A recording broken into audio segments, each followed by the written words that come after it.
Antes de pasar a la siguiente historia, si es tu primera vez aquí, por favor, asegúrate de suscribirte a nuestro canal y presionar el icono de la campana para las próximas historias de terror.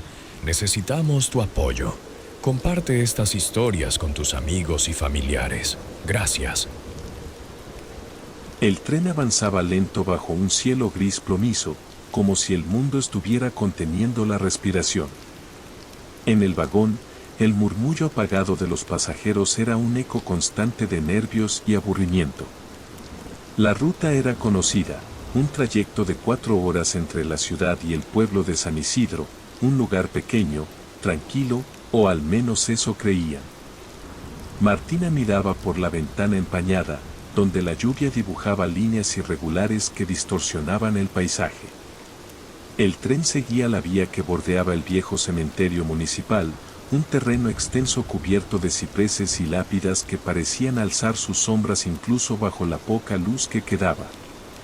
Fue justo cuando el tren comenzó a acercarse al cementerio que una extraña sensación invadió el vagón. Como si un aire frío, más frío que el invierno que hacía afuera, hubiese entrado silenciosamente. Los pasajeros comenzaron a mirar nerviosos, algunos intercambiaron miradas que decían sin palabras que algo estaba mal. ¿Sentiste eso?, preguntó un hombre de mediana edad a su esposa, sujetando con fuerza el asiento frente a él. Como un escalofrío que no viene del aire, sino no sé, de otro lado. Martina frunció el ceño y apartó la vista del cristal. La mujer que viajaba frente a ella, una señora mayor de cabello plateado y ojos oscuros y profundos, también parecía inquieta. Sus manos apretaban un rosario con tanta fuerza que los nudillos le brillaban blancos. Entonces sucedió. El tren se detuvo, sin aviso, justo frente a la verja oxidada del cementerio. Las luces internas del vagón parpadearon una vez, luego se apagaron por completo, dejando a todos sumidos en una oscuridad casi total, solo rota por la lluvia que golpeaba los cristales. Se oyeron murmullos, respiraciones entrecortadas. ¿Qué pasa?, preguntó alguien, su voz cargada de miedo. Pero no hubo respuesta, ni del conductor ni del altavoz. El tren estaba detenido, pero fuera la lluvia había cesado de golpe. Silencio. Un silencio tan profundo que parecía absorber todo sonido, incluso los latidos acelerados de los pasajeros. Martina notó que el aire dentro del vagón ahora parecía distinto, denso, casi tangible, como si estuviera impregnado de susurros inaudibles. La mujer del rosario cerró los ojos, susurrando una oración con voz temblorosa. Desde la ventana, algo llamó la atención de Martina. Al principio pensó que eran ramas moviéndose con el viento, pero luego distinguió figuras difusas que parecían flotar entre las tumbas. Sombras que no tenían cuerpo, pero sí ojos que brillaban con una luz espectral. Un escalofrío la recorrió entera. No puede ser, musitó, mientras más pasajeros empezaban a observar lo mismo. Voces nerviosas, susurros que se transformaban en pequeños gritos. «Muévanse de la ventana», ordenó a alguien, pero nadie podía apartar la mirada. La atmósfera dentro del tren comenzó a volverse opresiva. El tiempo parecía ralentizarse. Los minutos, o tal vez horas, se confundían. El paisaje afuera parecía no cambiar nunca. El tren no arrancaba, estaba atrapado en ese oscuro y lúgubre umbral entre la vida y la muerte. Los pasajeros, extraños hasta entonces, comenzaron a formar grupos, buscando consuelo en la compañía, pero también se hicieron evidentes las primeras grietas, acusaciones, miedo, desesperación. ¿Y si nunca salimos de aquí?, dijo un joven con voz temblorosa. ¿Y si estamos atrapados para siempre? Martina apretó la mano de la anciana, quien le devolvió una mirada cargada de tristeza. Este no es un viaje común, dijo con voz apenas audible. Es un destino final. El aire dentro del vagón parecía tornarse más pesado con cada segundo que pasaba. Martina sentía como una opresión en el pecho le dificultaba la respiración, como si el tiempo y el espacio se hubieran disuelto alrededor de ellos, dejando solo ese tren detenido frente al cementerio, suspendido en una pesadilla sin principio ni fin. El murmullo nervioso de los pasajeros se tornó en un alboroto sofocado cuando, de repente, una de las luces del tren volvió a parpadear y luego se apagó definitivamente, sumergiendo a todos en una oscuridad absoluta. Gritos, sollozos y susurros de pánico comenzaron a mezclarse. «¡Alguien que haga algo!», gritó un hombre con voz ronca, tratando de ponerse de pie sin éxito. «¡El conductor! ¿Dónde está el conductor?». Pero nadie respondió. Martina se levantó con dificultad y se asomó al pasillo, buscando con la mirada, tratando de distinguir alguna figura. A lo lejos, un tenue resplandor azul frío surgía del vagón más cercano, donde varios pasajeros se habían agrupado en círculo. «Ven aquí», la llamó la mujer de ojos oscuros, agarrándola del brazo con fuerza. Martina se acercó, y cuando llegó al grupo, reconoció a un joven que parecía más calmado que el resto, con la mirada fija en el suelo. «¿Qué está pasando?», preguntó Martina, tratando de no mostrar miedo. El joven alzó la vista y sus ojos reflejaban una mezcla de terror y determinación. Esto no es normal», susurró. «El tren está atrapado en una especie de limbo, un lugar donde las almas perdidas se quedan, donde los muertos no encuentran descanso. Este cementerio es como un umbral entre nuestro mundo y el otro». Martina tragó saliva, sintiendo que su corazón latía con fuerza. Pero había algo más, algo que había notado desde que llegaron a ese lugar. Unos susurros, apenas audibles, que parecían colarse entre las paredes del vagón. De repente, el tren se estremeció levemente. Una ráfaga fría atravesó el vagón, y la mujer del rosario exclamó con voz quebrada: «Las almas están aquí. Nos están viendo». Desde las ventanas, sombras comenzaron a tomar formas más definidas.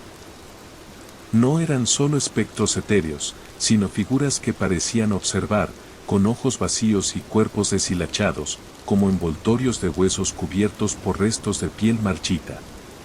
Un grito desgarrador salió de uno de los pasajeros, y todos se giraron para ver cómo una figura se deslizaba silenciosa por el pasillo, invisible para algunos, aterradora para otros. «¡Corre!», exclamó Martina, aferrándose al brazo del joven. «Tenemos que encontrar una salida». Pero el tren ya no respondía a ninguna acción. Las puertas estaban cerradas con candados que no existían antes, y las ventanillas parecían imposibles de romper. En ese instante, el joven miró a los pasajeros con determinación. «No estamos solo atrapados físicamente», dijo. «Estas almas están aquí para algo. Para llevarse a quienes no tengan fuerza para luchar». Martina sintió un escalofrío recorrer su espalda.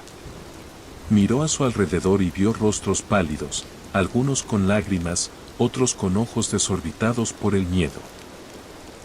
Nadie sabía cómo ni por qué habían quedado allí, pero ahora entendían que no todos saldrían de ese viaje con vida. «Tenemos que mantenernos unidos», propuso la mujer del rosario. «Y confiar en que hay una forma de romper este ciclo». Pero, ¿cómo romperlo? ¿Cómo escapar de un tren condenado a vagar para siempre, rodeado por las almas que no descansan? Las luces parpadearon una vez más, y el tren comenzó a moverse lentamente.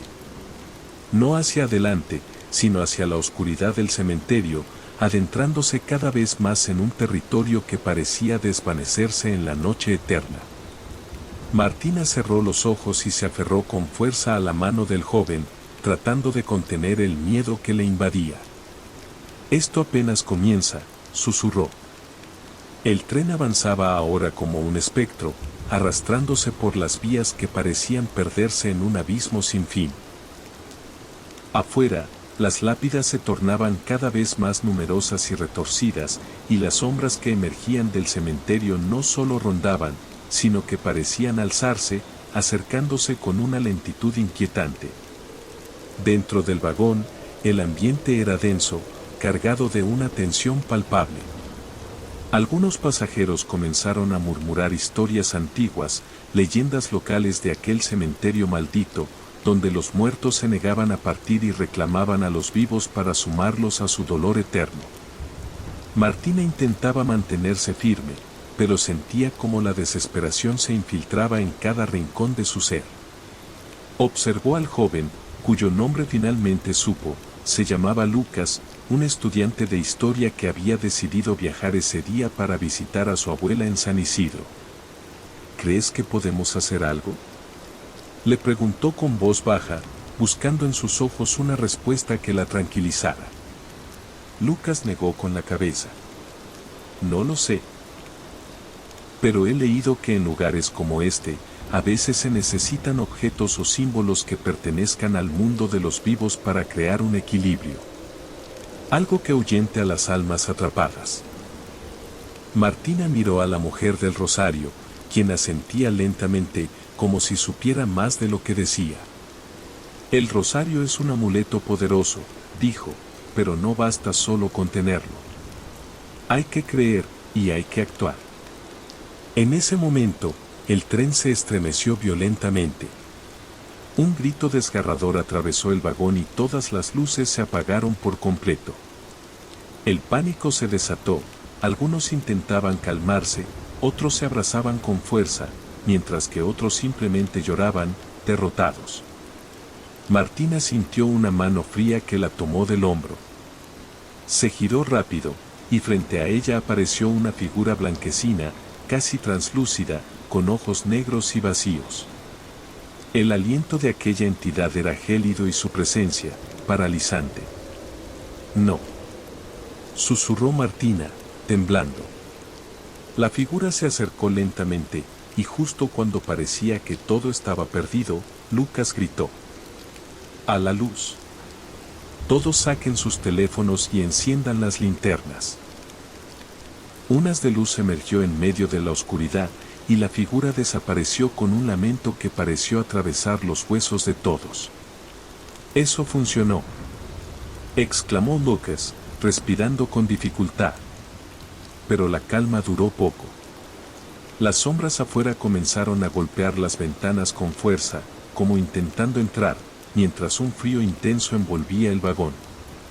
Debemos seguir avanzando, dijo Martina. Buscar algo que nos ayude a salir de aquí. Un niño pequeño, que hasta entonces había permanecido en silencio, comenzó a llorar desconsoladamente. Su madre lo abrazó con fuerza, mientras un anciano, con voz firme y temblorosa, habló en voz alta. Este tren no solo está atrapado entre la vida y la muerte, también está atrapado en las historias no contadas, en las injusticias que nunca tuvieron paz.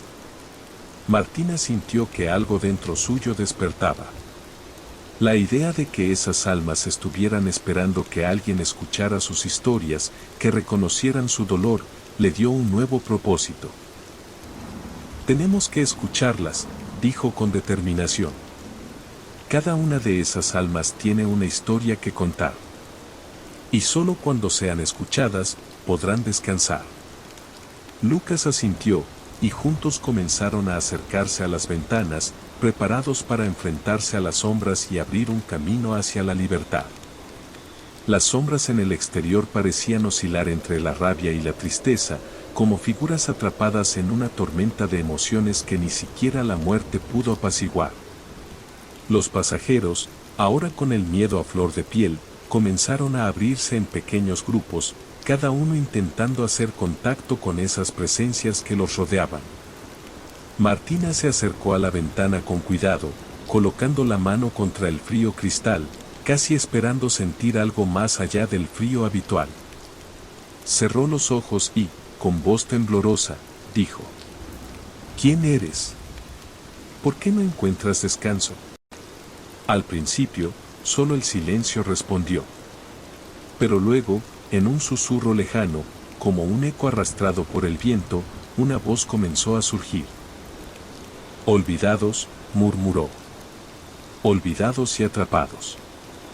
Martina abrió los ojos y vio como una sombra más definida apareció frente a ella, una mujer con vestido antiguo y mirada vacía. Mi nombre es Elena, continuó la voz. Viví aquí hace mucho, mucho tiempo.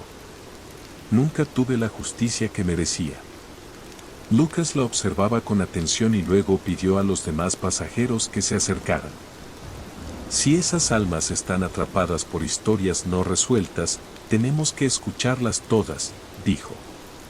Tal vez, si las ayudamos a contar lo que no pudieron en vida, el tren podrá liberarse. Una oleada de murmullos surgió, y varios pasajeros comenzaron a compartir relatos que sentían como recuerdos o presencias. Una mujer contó de un amor perdido, un hombre, de una traición familiar, un niño, de un accidente olvidado.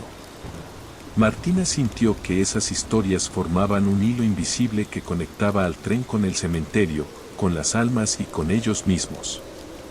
Entonces, una voz fuerte, pero cargada de ira, resonó en todo el vagón. No deben interferir. Gritó una sombra oscura que apareció en el centro del pasillo. Este lugar es nuestro, y aquí nadie sale sin pagar el precio. El tren tembló con violencia, y varias ventanas se quebraron con un estruendo, dejando entrar ráfagas de viento gélido. Martina retrocedió, agarrando con fuerza la mano de Lucas. ¿Qué hacemos?, preguntó, la desesperación a punto de quebrarla. Lucas miró alrededor, buscando algo que pudiera usar. En el suelo, cerca de uno de los asientos, brillaba una pequeña cruz de metal que alguien había dejado caer. Esto, dijo, es una señal. Con determinación, se levantó y, esquivando las sombras, se acercó a la cruz. La tomó y alzó hacia el techo del vagón. Una luz cálida y dorada brotó del objeto, irradiando un brillo que comenzó a repeler a las sombras oscuras. Los pasajeros, inspirados por ese acto, comenzaron a unir sus fuerzas. Encendieron todas las luces, sostuvieron objetos con significado y repitieron las oraciones que la mujer del rosario murmuraba con fervor. El tren, por primera vez, pareció despertar. Con un chirrido profundo, las puertas se abrieron lentamente, como si el tiempo y el espacio comenzaran a ceder. Martina miró a los demás, sabiendo que aún no estaba todo resuelto, pero sintiendo que la esperanza había regresado. Este es solo el comienzo, dijo con voz firme. Debemos seguir adelante, contar cada historia y liberar cada alma. Las luces del tren se estabilizaron, y por un momento, el murmullo de los pasajeros se convirtió en una promesa silenciosa. Juntos, enfrentarían el destino final y encontrarían la manera de volver a la vida. El tren comenzó a avanzar lentamente, alejándose del cementerio, pero la atmósfera seguía densa, como si la batalla apenas hubiera comenzado. Las sombras no desaparecían del todo, solo retrocedían momentáneamente, como heridas abiertas que necesitaban sanar. Martina se apoyó contra la pared del vagón, exhalando un suspiro profundo. Lucas se sentó a su lado, agotado pero vigilante. ¿Crees que alguna vez lograremos salir?, preguntó ella, con la voz entrecortada. Lucas la miró fijamente. No se trata solo de salir, dijo. Se trata de ayudar a estas almas a encontrar paz. Y para eso, necesitamos conocer sus historias completas. Una mujer de cabello oscuro, que hasta entonces había permanecido callada, se acercó al grupo y comenzó a hablar. Su voz era suave, pero firme. Conozco parte de la historia de ese lugar, dijo. Mi bisabuela vivió cerca del cementerio y siempre contaba que muchas de esas almas murieron injustamente. Hubo una tragedia hace décadas, un incendio que nadie quiso reconocer y que dejó a muchas personas sin nombre ni memoria. Martina sintió un nudo en la garganta. La idea de que esas almas estuvieran atrapadas no solo por la muerte, sino por el olvido y la injusticia, le parecía aterradora. Tenemos que contar esa historia, dijo, para que no queden más olvidados. Lucas asintió y juntos comenzaron a reunir a los pasajeros, invitándolos a compartir lo que sabían o sentían. Poco a poco, cada relato fue uniendo fragmentos de la verdad, dando forma a un pasado doloroso que clamaba por ser escuchado. El tren se convirtió en una especie de confesionario colectivo, donde las voces temblorosas se mezclaban con susurros de almas que, al fin, comenzaban a encontrar consuelo. Pero no todo era luz en medio de aquella penumbra.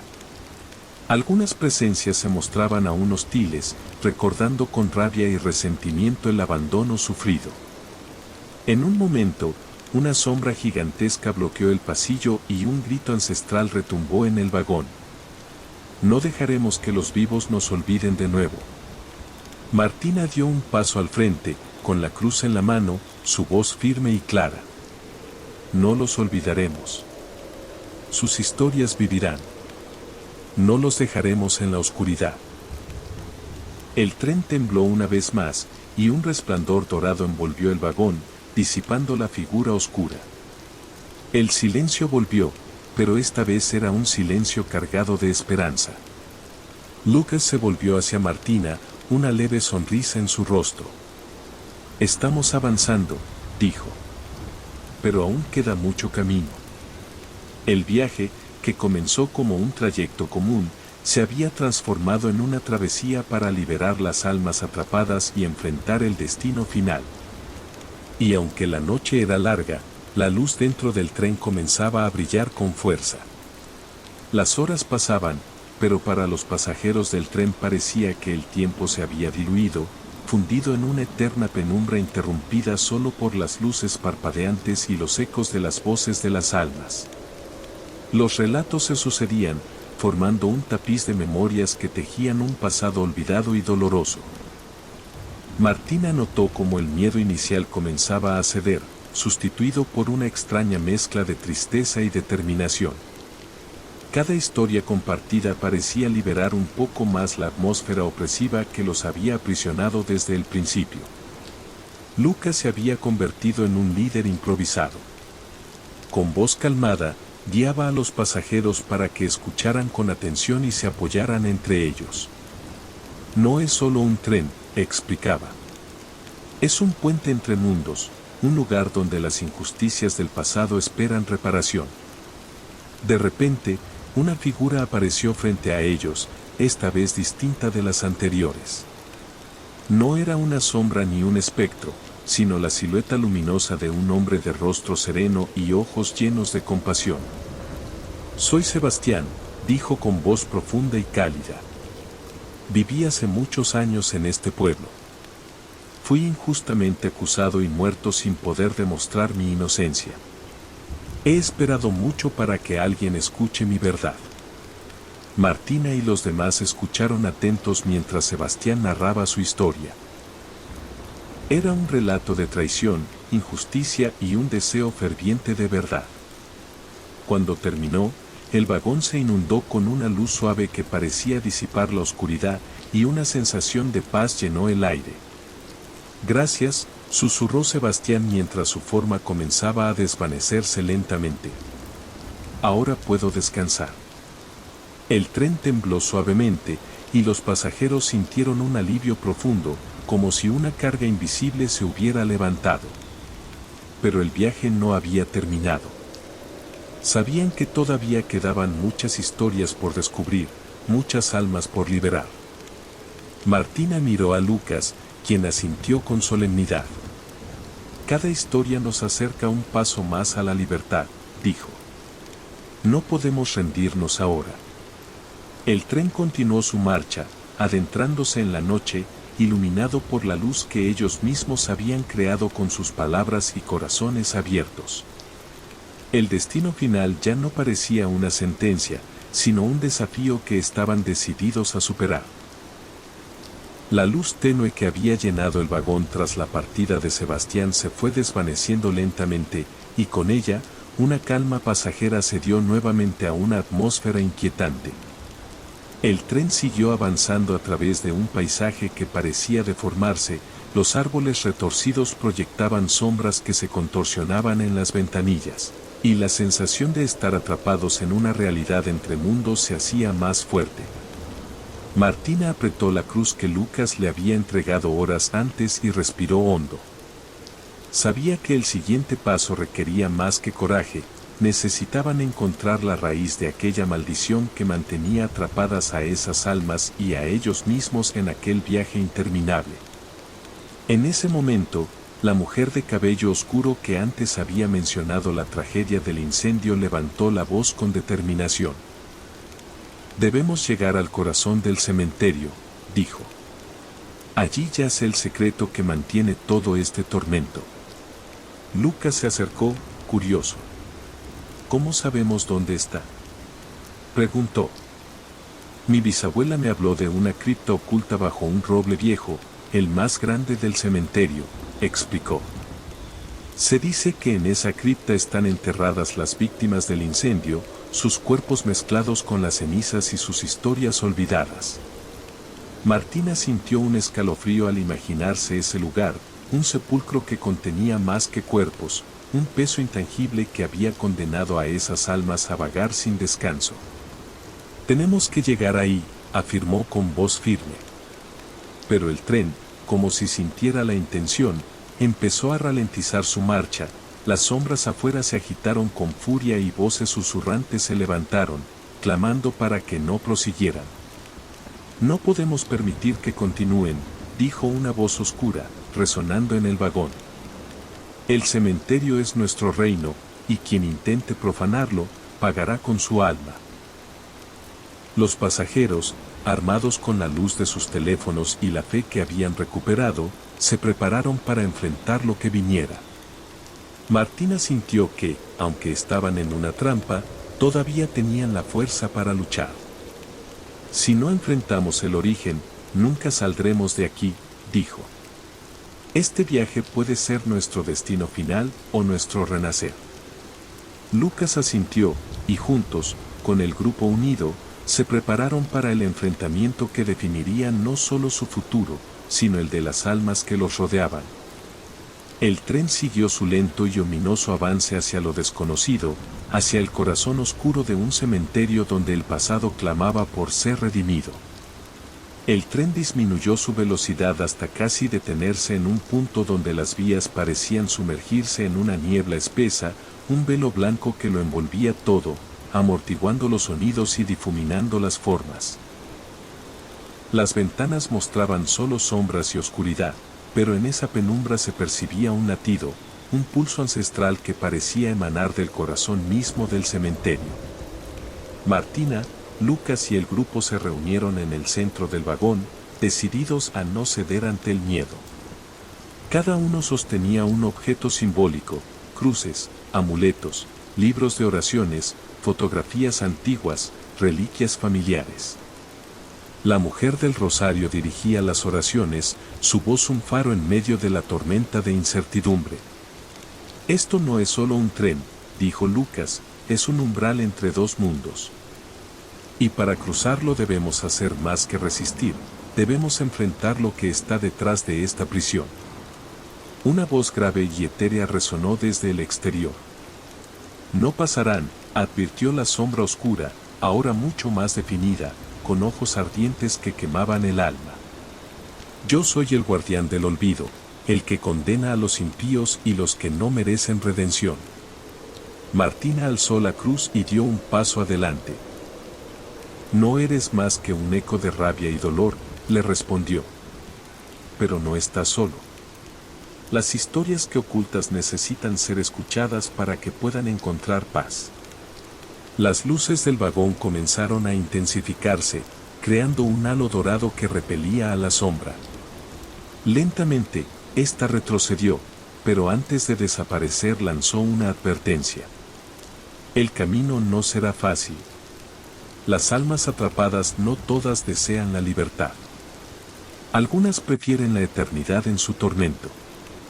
El tren empezó a avanzar de nuevo, esta vez hacia un punto donde la niebla se abrió ligeramente para revelar un enorme roble, sus raíces retorcidas como serpientes que parecían abrazar la tierra con fuerza.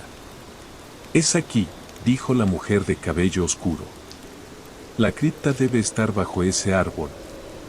Los pasajeros sintieron que cada paso que daban los acercaba no solo a un lugar físico, sino a una verdad que había permanecido oculta durante décadas. Martina miró a Lucas, quien le devolvió una mirada llena de esperanza. «No importa lo que encontremos», dijo, «juntos vamos a superar esto». Mientras el tren se detenía lentamente frente al roble, una sensación de calma se extendió brevemente. Pero en el fondo, todos sabían que esa calma era solo el preludio de lo que vendría. El destino final estaba cerca, y nadie sabía si lograrían sobrevivir a la última prueba. El tren se detuvo completamente, con un chirrido metálico que pareció resonar como un lamento entre las sombras del cementerio. Afuera, el roble gigante dominaba el paisaje, sus ramas extendidas hacia el cielo oscuro como garras que buscaban atrapar el viento. Martina bajó primero del vagón, seguida por Lucas y el resto de los pasajeros, todos con las luces de sus teléfonos encendidas y los objetos que los unían como un escudo contra lo desconocido. La tierra bajo sus pies estaba húmeda, impregnada de una humedad que parecía brotar de la misma historia que se había enterrado allí. El aire estaba frío, pero no era un frío común. Era un frío que calaba los huesos, un frío que parecía llevar en sí el peso de siglos de secretos y olvidos. «Debemos encontrar la entrada», dijo Lucas, señalando hacia las raíces del árbol, que se abrían como una boca oscura, semioculta bajo la maleza. Martina sintió un escalofrío mientras se acercaban. Las raíces formaban un entramado que parecía imposible de atravesar, pero justo donde el suelo parecía más blando, una pequeña abertura dejaba entrever una oscuridad profunda. «Aquí», susurró la mujer de cabello oscuro. «La cripta». Con esfuerzo, comenzaron a despejar la maleza y mover las piedras que ocultaban la entrada. A medida que lo hacían, un olor a humedad, a tierra removida y a madera podrida llenaba el aire, mezclado con un leve aroma a flores marchitas. Martina sintió la mirada de algo invisible posarse sobre ellos. Un susurro apenas audible recorrió el viento. «Libéranos». De pronto, la entrada cedió, dejando paso a unas escaleras que descendían hacia la oscuridad absoluta. Los pasajeros formaron una fila, cada uno encendiendo sus linternas, sus pasos resonando sobre la piedra fría y desgastada. El silencio era casi tangible, roto solo por la respiración agitada y el eco de sus propios movimientos. Al final de la escalera, una gran cámara se abrió ante ellos, con paredes cubiertas de inscripciones antiguas y restos de objetos personales dispersos como reliquias olvidadas. Allí, en el centro, yacían los restos de las víctimas del incendio, envueltas en telarañas de sombras y recuerdos.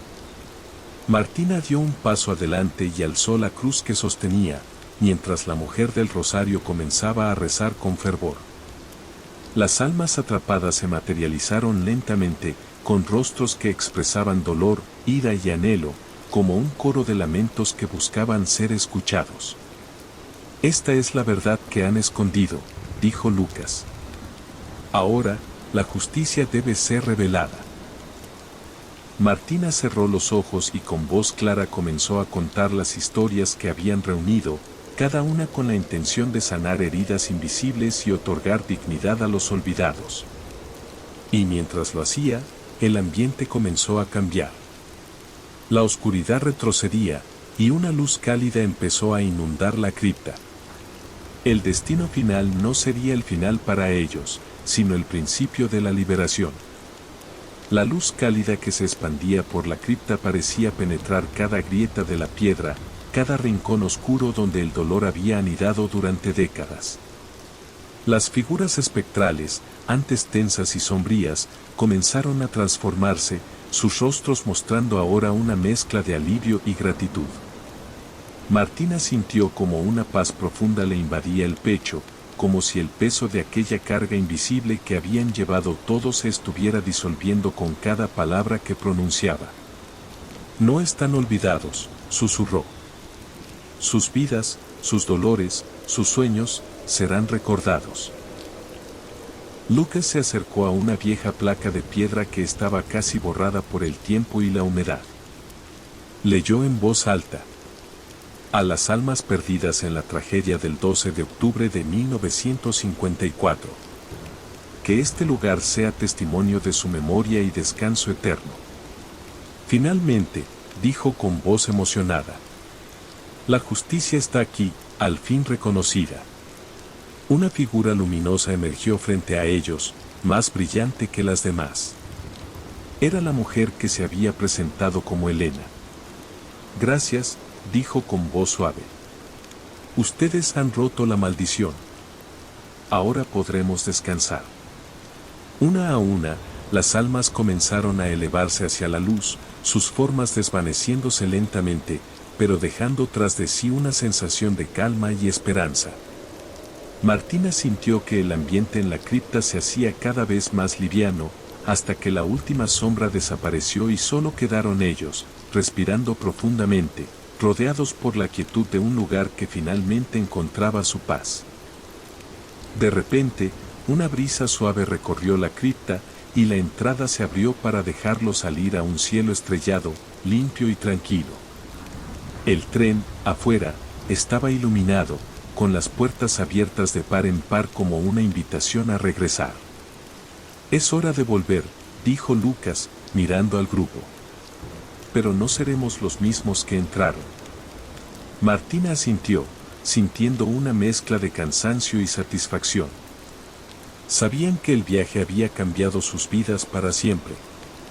Al subir al tren, cada pasajero sentía la diferencia, el aire ya no era opresivo, las sombras habían desaparecido, y la luz natural que entraba por las ventanas parecía una promesa.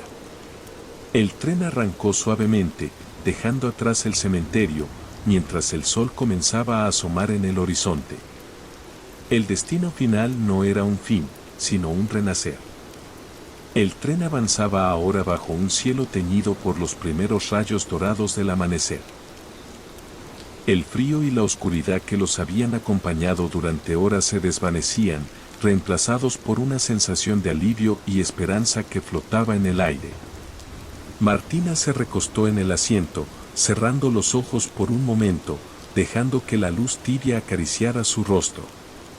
Al abrirlos, vio a los demás pasajeros, cada uno sumido en sus propios pensamientos, pero con una expresión común, la de quienes han sobrevivido a algo mucho más grande que un simple viaje. Lucas se acercó y sonrió suavemente. Lo logramos, dijo. El tren ya no está atrapado. Nosotros tampoco. Martina asintió, sintiendo que algo dentro de ella también había cambiado, la certeza de que, aunque el camino había sido oscuro y tortuoso, había valido la pena enfrentar sus miedos y abrirse a la verdad. En la ventana, el paisaje volvía a ser el familiar campo que marcaba el fin del trayecto hacia San Isidro. Pero para todos ellos, nada sería igual. Habían sido parte de una historia más grande, una en la que la memoria y la justicia se entrelazaban con la vida y la muerte.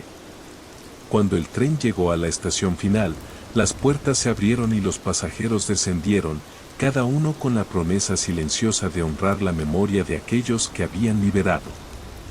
Martina miró una última vez hacia el tren antes de alejarse, sintiendo que ese viaje, su destino final, había sido también un nuevo comienzo.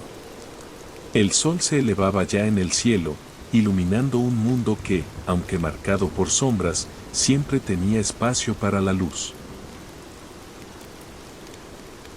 Antes de pasar a la siguiente historia, Si es tu primera vez aquí, por favor, asegúrate de suscribirte a nuestro canal y presionar el icono de la campana para las próximas historias de terror.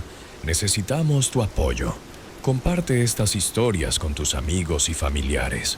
Gracias.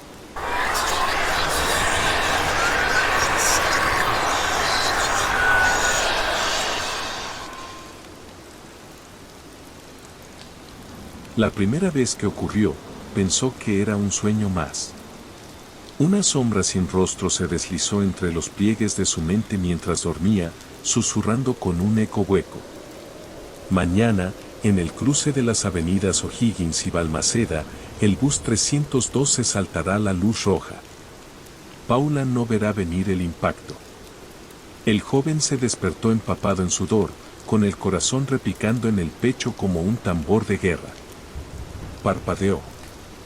Miró el reloj. Las 3:33 de la madrugada. El cuarto estaba en silencio, excepto por el murmullo lejano del tráfico nocturno y la respiración tranquila de su gato sobre la repisa.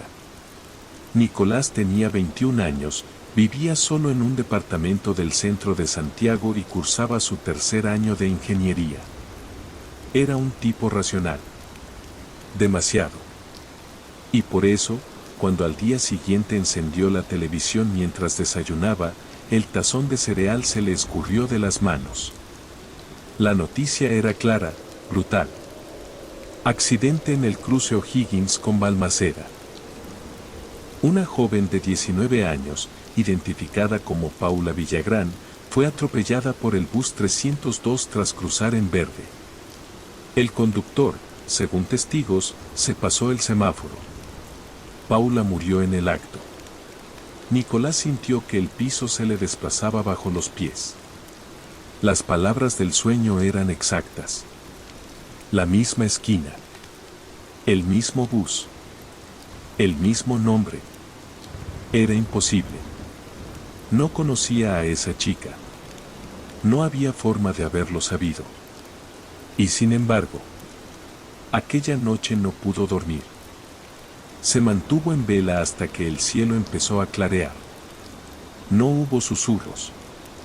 No hubo voces. Y al día siguiente, volvió a la rutina. Quiso convencerse de que había sido una coincidencia. Que la mente juega con las probabilidades. Que soñar con un accidente no es tan raro.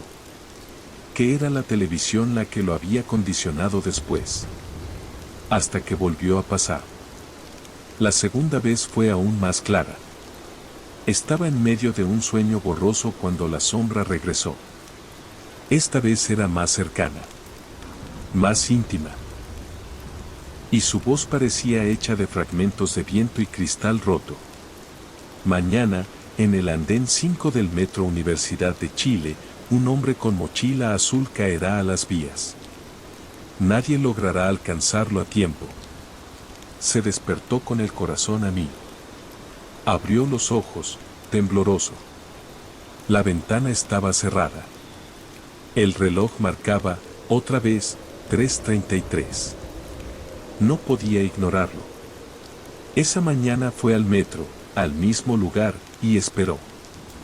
Minuto a minuto, con los ojos clavados en cada mochila, cada figura.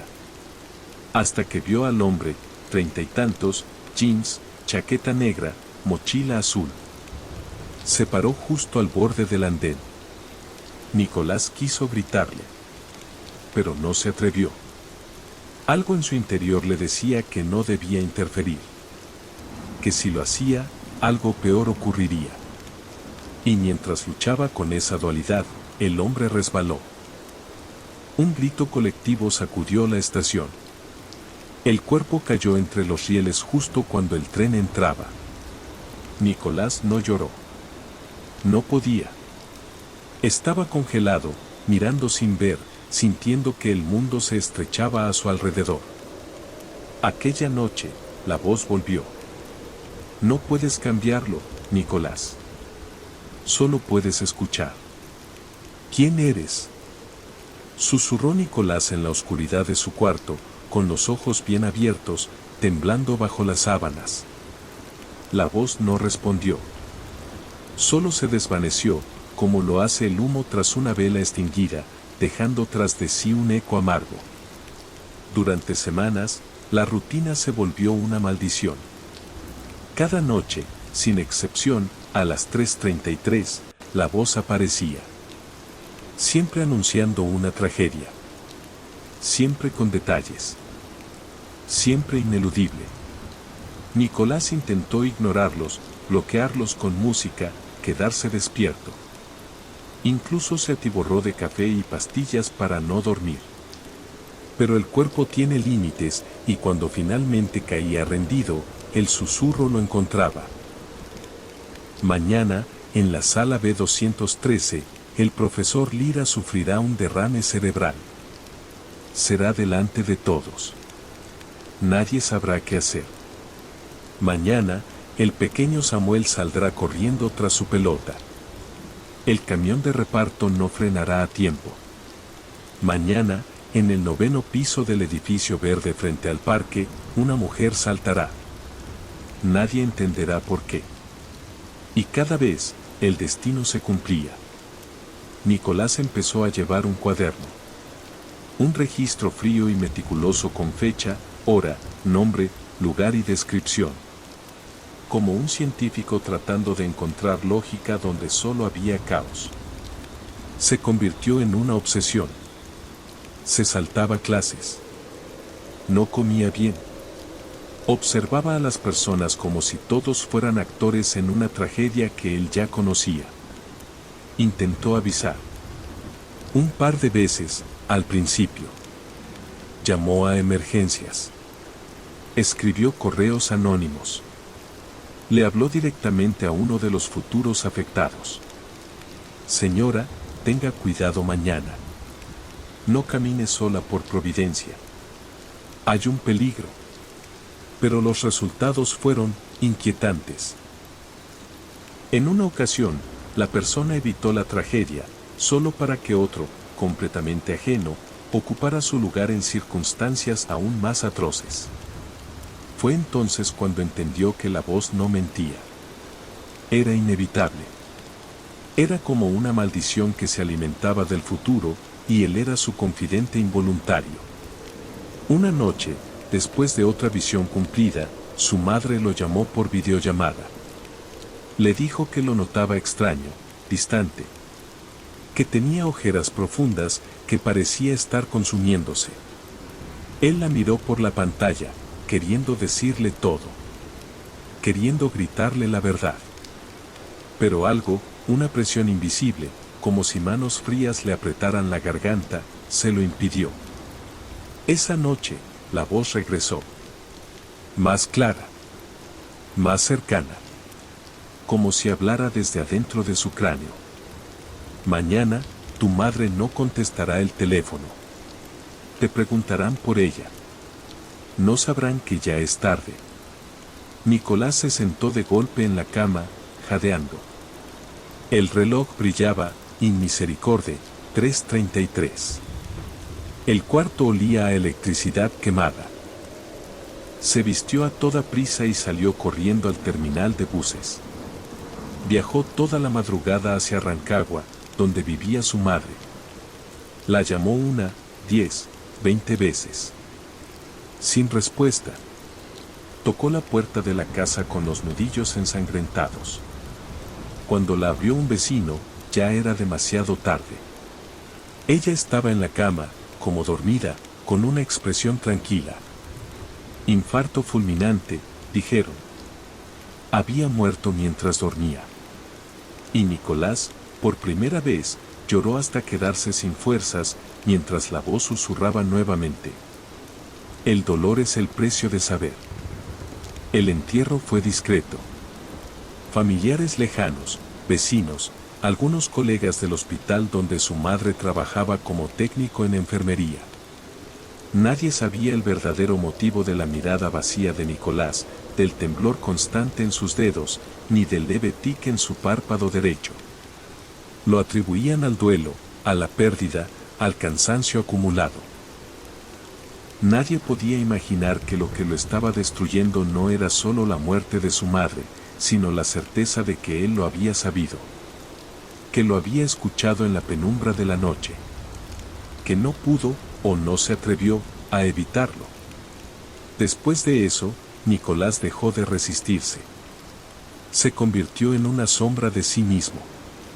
Dejó la universidad. Se encerró en su departamento, bajó las persianas, apagó el teléfono. Solo salía por víveres y volvía antes del anochecer. A las 3:33, sin falta, la voz volvía. Al principio, solo la escuchaba. Luego empezó a responderle. No con valentía, sino con desesperación. ¿Por qué yo? Silencio. ¿Qué quieres de mí? Silencio. ¿Qué sentido tiene saber si no puedo hacer nada? Y entonces, una noche, obtuvo una respuesta.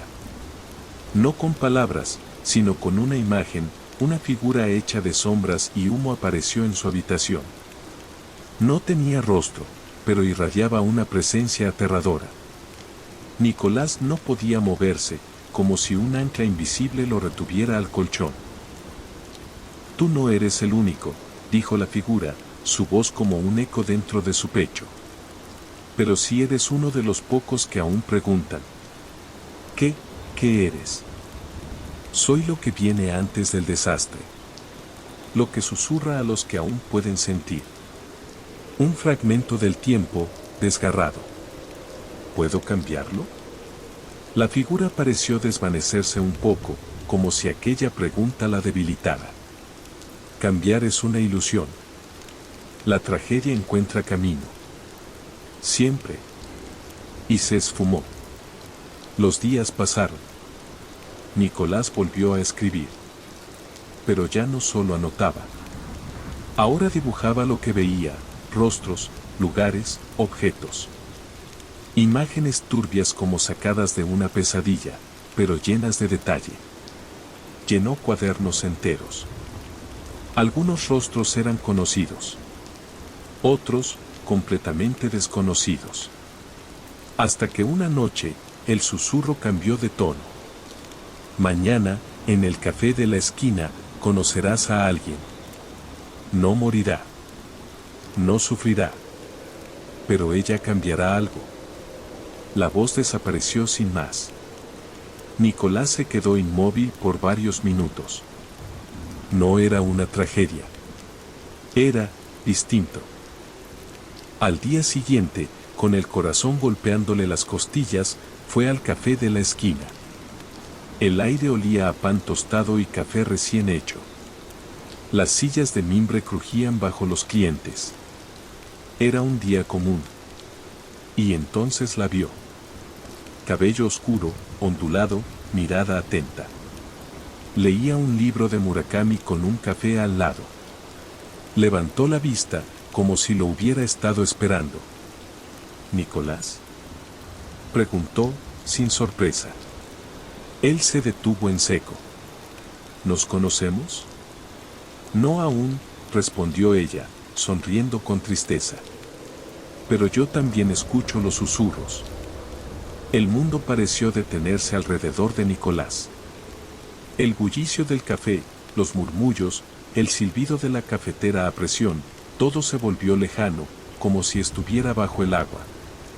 Sus pies se movieron solos. Se sentó frente a ella sin pronunciar palabra, la garganta cerrada como un puño.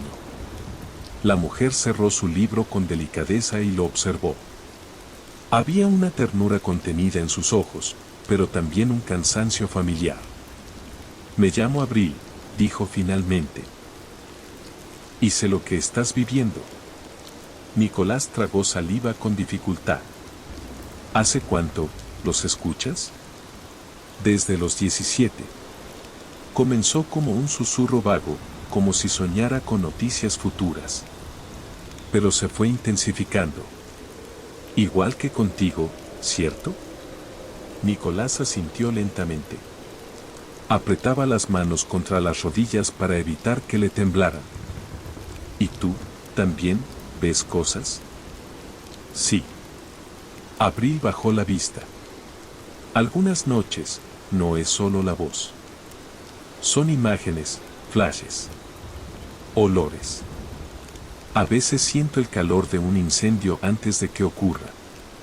O escucho gritos que todavía no han sido gritados. Nicolás sintió un nudo en el estómago. Yo pensé que estaba volviéndome loco. Lo estás. Pero no estás solo. Por primera vez en mucho tiempo, una risa, pequeña pero real, se escapó de la garganta de Nicolás. La sensación era extraña. Casi se había olvidado cómo sonaba su propia alegría, aunque fuera breve y nerviosa. ¿Tú también lo has intentado? Cambiarlo, advertir a alguien. Abril asintió con pesadez. Sí. A veces funciona. Pero otras, es como si la tragedia se reubicara, como si el destino reclamara su tributo de otra forma. ¿Y por qué nosotros? No lo sé. Suspiró. Pero hace años conocí a otro. Un tipo en Valdivia. También los escuchaba. Me enseñó a registrar todo, a reconocer patrones, a no dejarme consumir. Pero desapareció hace 3 años. Se fue al sur y nunca más supe de él. ¿Crees que se quitó la vida? No. Creo que fue alcanzado. El silencio volvió a apoderarse de la mesa. Afuera, un grupo de estudiantes reía sin saber que el mundo podía fracturarse en cualquier momento. Nicolás sentía algo nuevo moviéndose en su interior. No era esperanza. Era dirección.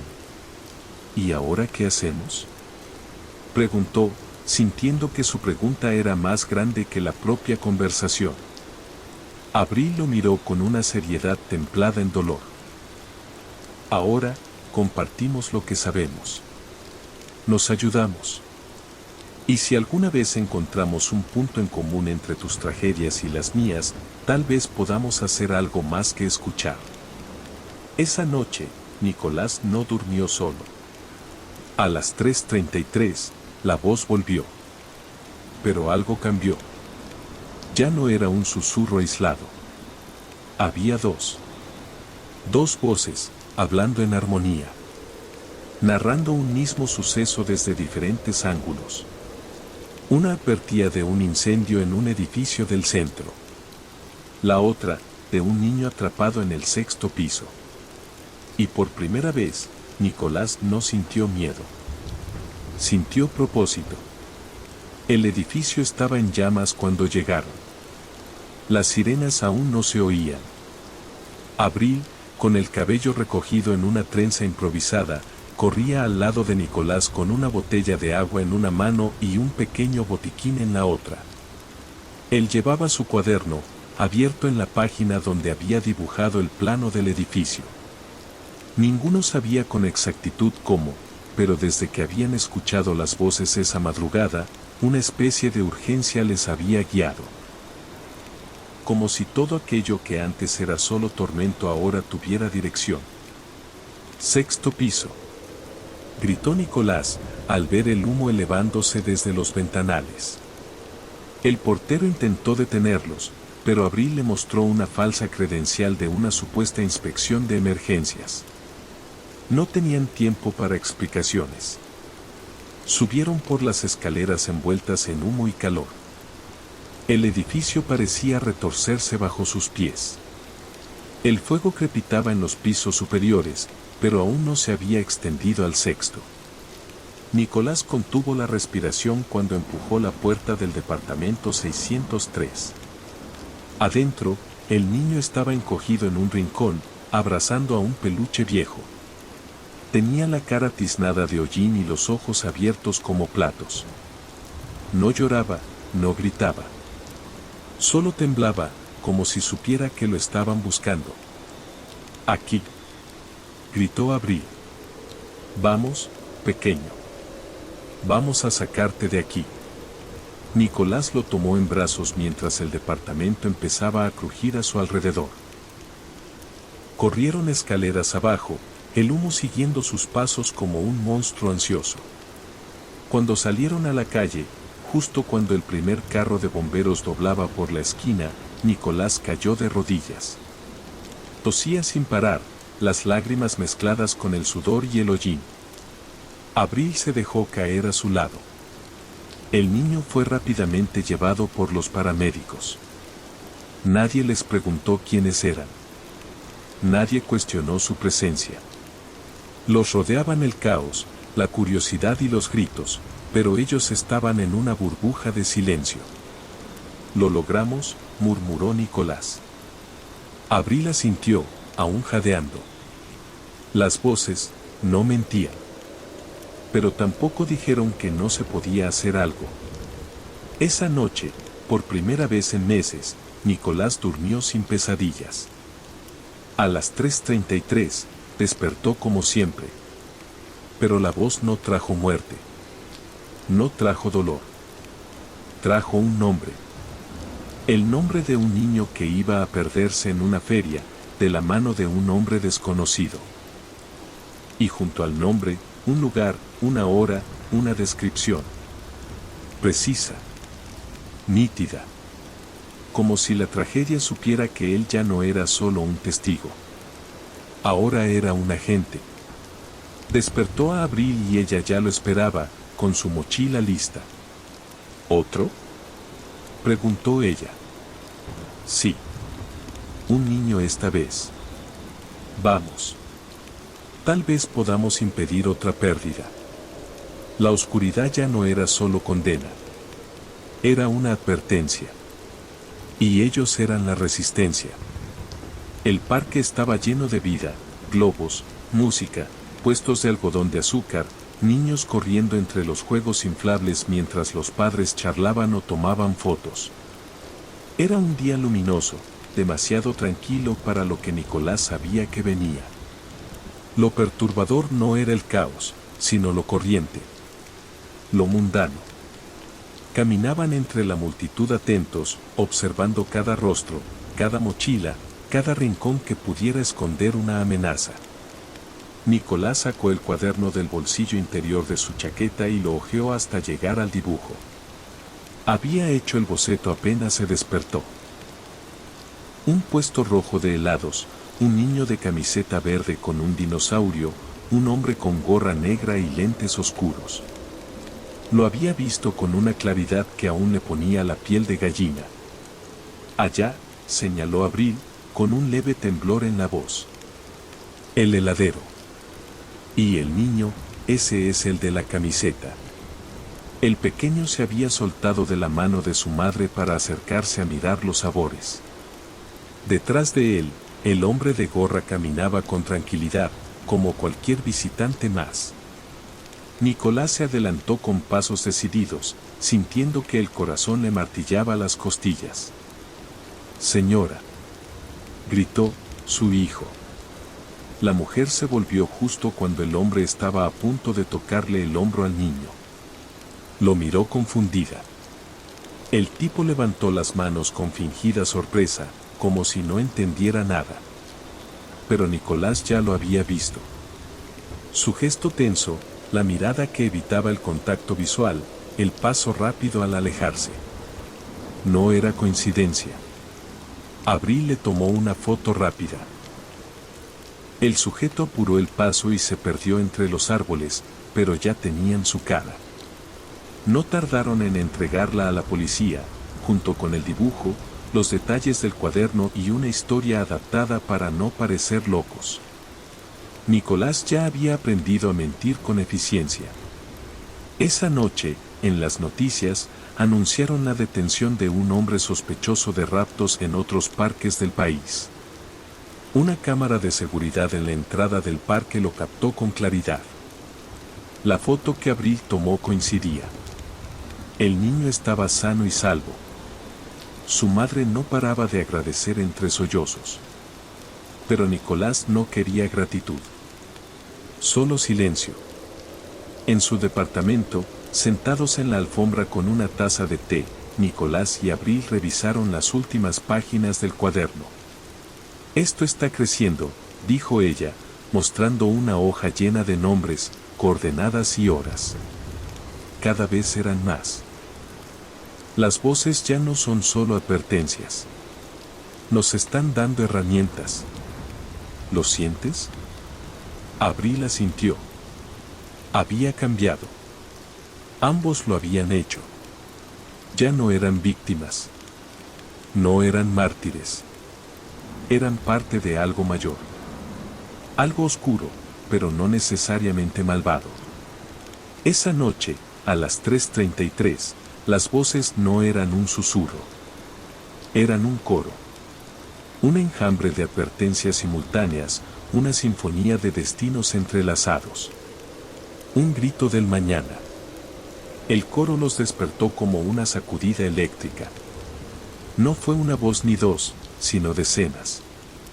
Nicolás se sentó bruscamente, empapado en sudor, con las pupilas dilatadas, y encontró a Abril ya despierta, sentada al borde de la cama con los brazos rodeando sus piernas.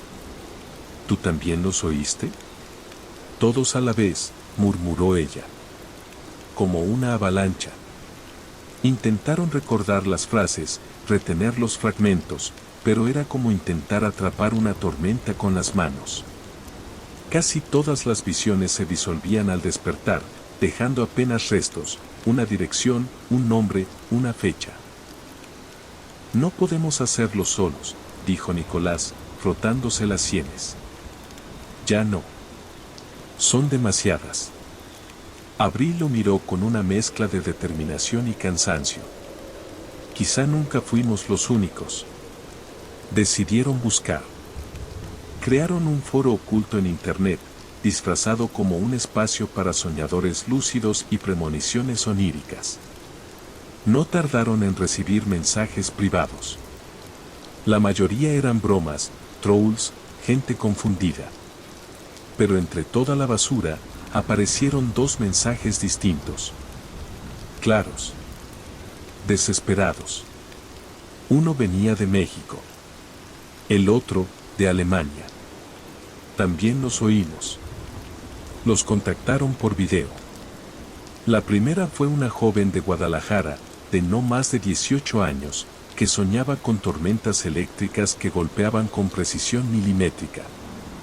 El segundo, un hombre de 40 años que tenía visiones auditivas, oyendo los últimos sonidos de personas antes de tragedias.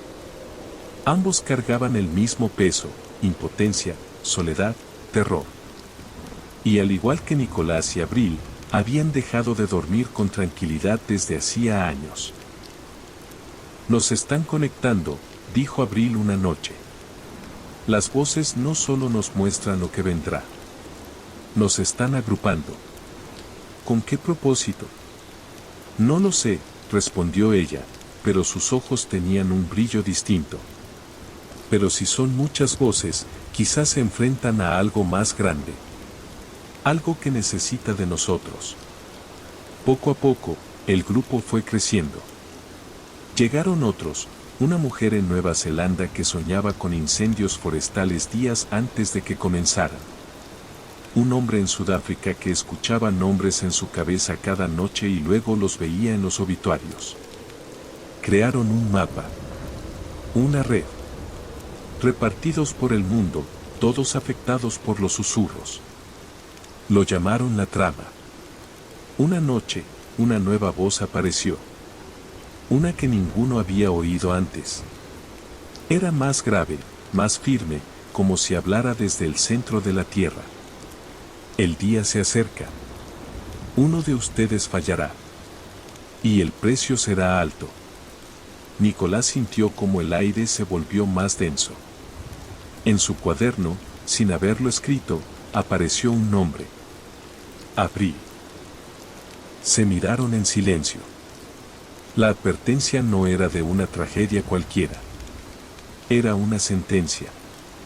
El nombre brillaba débilmente en la página del cuaderno, como si estuviera escrito con tinta viva. Nicolás pasó los dedos sobre las letras, esperando que desaparecieran, que fuera otra ilusión provocada por el insomnio. Pero seguía ahí, nítido, crudo. Abril. Ella lo observó sin parpadear, sus manos apretadas sobre las rodillas, la mandíbula rígida. ¿Estás seguro de que no lo escribiste tú? No. Lo juro. Abrí el cuaderno y ya estaba ahí. ¿Y la voz dijo que uno de nosotros fallaría? Nicolás asintió lentamente. ¿Y el precio? No tuvo que responder. Abril ya lo sabía. El silencio que se instaló entre ellos no era uno de ignorancia, sino de temor compartido. Algo estaba cambiando. Las voces, antes guía y advertencia, ahora los ponían a prueba. Como si estuvieran midiendo los límites de su resistencia, su voluntad, su humanidad. Pasaron los días como si caminaran por una cuerda tensa. Abril comenzó a tener sueños más vívidos, más violentos. Ya no eran advertencias aisladas, sino escenas en las que ella misma estaba en peligro. Una caída en una escalera. Un atropello.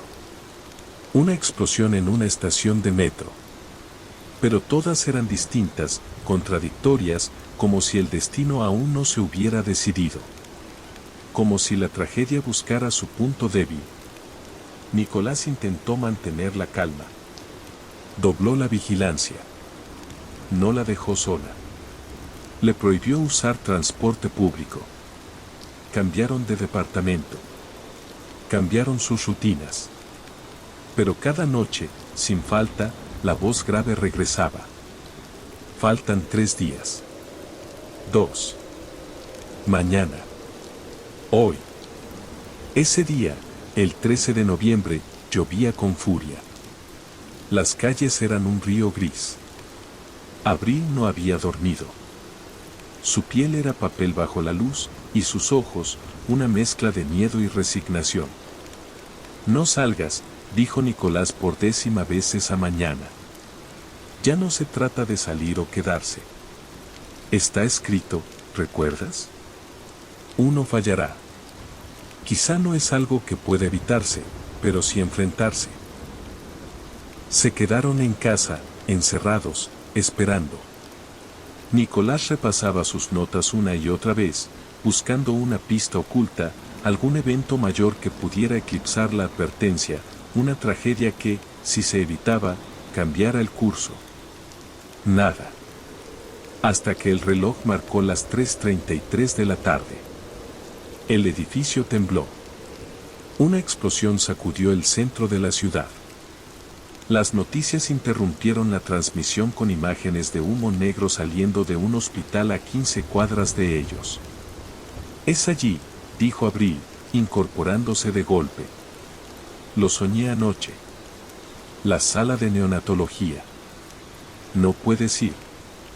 Nicolás, si no voy, ellos mueren. Corrieron.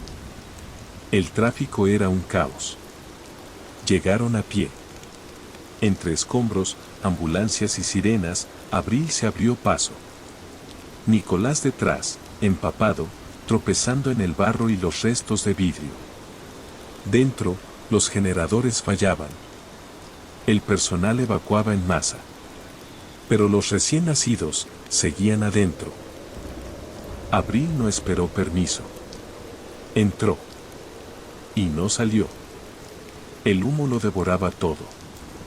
Nicolás gritaba su nombre una y otra vez, pero el rugido del fuego era una bestia sorda.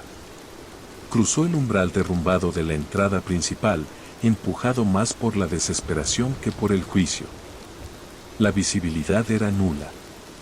El calor le quemaba la piel como si miles de agujas se clavaran en su carne. Tropezó, cayó, se levantó. Gritos apagados resonaban en los pasillos, pero ninguna voz era la de Abril. Abril. Las luces parpadeaban. Los rociadores no funcionaban. En medio del pasillo ennegrecido, una enfermera le gritó que se largara, que era muy tarde. Pero él no podía irse. Su pecho lo sabía. Su alma lo sabía. Ella estaba allí, cumpliendo con su condena, sola. Hasta que la vio. A lo lejos, a través del humo, una figura se movía. Llevaba una sábana enrollada al cuerpo, protegiendo a algo pequeño contra su pecho. Era Abril. Sus piernas tambaleaban, su rostro era una máscara de ceniza y determinación. En sus brazos, un recién nacido envuelto en una manta de hospital lloraba, vivo. Nicolás corrió hacia ella y la sostuvo justo cuando sus piernas cedieron. Lo lograste. Abril, lo lograste. Pero su rostro no celebraba. Estaba pálido, bañado en sudor frío. Tosía con dificultad, escupiendo sangre. Los saqué a todos, estaban en la sala, sin oxígeno. Vamos, te sacaré de aquí, por favor. Pero ya era tarde. Nicolás sintió como su cuerpo perdía peso en sus brazos. Abril lo miró, y por un momento, sus ojos fueron tan claros que parecían reflejar el cielo que no podían ver. Tal vez, no fallamos, susurró. Y cayó. Las siguientes horas fueron un borrón. Paramédicos, sirenas, cámaras. Nicolás no soltó al bebé, ni siquiera cuando intentaron arrebatárselo. No lloró. No habló. Solo repetía su nombre como una plegaria. Abril, Abril, Abril. Más de una docena de vidas fueron salvadas por su acción. Los medios la llamaron heroína anónima. Nunca supieron su nombre completo. Nicolás se negó a dar entrevistas. La red de soñadores, la trama, supo la verdad. Y la sintieron como un latigazo a través del mundo. Abril había sido la elegida. No para morir, sino para dar sentido al caos. Esa noche, a las 3:33, Nicolás despertó como siempre. Pero no estaba solo. La voz de Abril susurró, suave, clara, como si estuviera sentada a su lado. Mañana, en la escuela del Cerro San Cristóbal, una niña va a desmayarse durante la clase de gimnasia. Llevará una pulsera verde. La ambulancia llegará tarde. Si no actúas, morirá. Y por primera vez, las lágrimas de Nicolás no eran de pérdida. Eran de promesa. La habitación parecía más silenciosa que nunca. Nicolás se quedó mirando el reloj, incapaz de apartar la vista de los números rojos que brillaban como una sentencia, 3:33 de la mañana. El eco de la voz de Abril resonaba en su mente, claro y firme, como un faro en medio de la tormenta. Se vistió con rapidez y salió al frío de la madrugada. Las calles desiertas se extendían ante él, húmedas por la lluvia reciente, reflejando las luces amarillentas de las farolas. No era la primera vez que salía a actuar, pero esta vez sentía un peso distinto. No solo llevaba la urgencia del mensaje, sino la responsabilidad que Abril le había legado con su sacrificio. Llegó a la escuela en el Cerro San Cristóbal justo cuando el sol comenzaba a pintar el horizonte con tonos naranjas. El lugar ya estaba despertando, niños y adolescentes entrando con mochilas y risas tímidas, mientras los profesores se preparaban para la jornada. Nicolás se mezcló entre el alumnado sin levantar sospechas, observando con atención cada detalle, buscando la pulsera verde que la voz le había indicado. Entre la multitud, una niña de rostro pálido y expresión cansada caminaba con paso lento, sujetando la muñeca con la pulsera mencionada. Se acercó discretamente y tocó su hombro. ¿Estás bien?, preguntó con voz suave. Ella lo miró sorprendida, como si no esperara ser notada, y asintió débilmente. Me siento un poco mareada, confesó. Pero todo está bien. Nicolás sonrió para tranquilizarla. ¿Quieres que te acompañe a la enfermería? Ella dudó, pero finalmente aceptó. Caminaban juntos cuando, de repente, la niña se detuvo y su rostro palideció aún más. Antes de que pudiera sostenerse, cayó al suelo. Un grito estalló a su alrededor. Nicolás se arrodilló junto a ella, palpándole el pulso y buscando señales de respiración. Su corazón latía rápido, pero el tiempo parecía detenerse, cada segundo pesaba como una eternidad. Sacó su teléfono y llamó al número de emergencias. Mientras esperaba, le susurró al oído: «Mantente conmigo. Todo va a estar bien». Los minutos se estiraron hasta que finalmente la ambulancia llegó, con paramédicos que entraron rápido y con profesionalismo. Nicolás observó desde la puerta mientras la niña era subida en la camilla, su mano apretando la pulsera verde, un símbolo de la promesa cumplida. Al caer la noche, el teléfono de Nicolás vibró con un mensaje nuevo. Era un audio de Abril, grabado días antes de la explosión. No importa cuántas veces caigamos, lo importante es levantarnos y seguir escuchando. El mañana siempre susurra, y nosotros debemos estar preparados para responder. Nicolás apagó la pantalla, cerró los ojos y sonrió con tristeza y determinación. El susurro del mañana continuaba. Los días siguientes, Nicolás volvió a la rutina, pero con una calma nueva, una fuerza que no había sentido en años. La carga de los susurros seguía allí, sí, pero ya no lo aplastaba. Había encontrado compañía, propósito y un camino para seguir adelante. Cada vez que la noche caía, cuando el reloj marcaba las 3:33, no temía escuchar la voz. Sabía que vendrían nuevas advertencias, nuevas tragedias que quizás no podría evitar, pero también nuevas vidas que podría salvar. Recordaba a Abril, su coraje, su sacrificio. En su memoria, había dejado una llama encendida, una luz que guiaba en la oscuridad. Una noche, antes de dormir, abrió su cuaderno por última vez. No había más nombres ni lugares escritos. Solo una frase, escrita con la letra firme y hermosa de Abril. No somos víctimas del tiempo. Somos sus guardianes. Nicolás cerró el cuaderno, apretó los puños y respiró profundo. Afuera, la ciudad dormía, pero él estaba despierto, listo para escuchar. Los susurros del mañana no cesarían. Pero ahora, él también hablaba. Y en ese diálogo invisible entre el presente y el futuro, entre el miedo y la esperanza, Nicolás había encontrado su lugar. La historia no terminaba. Solo comenzaba.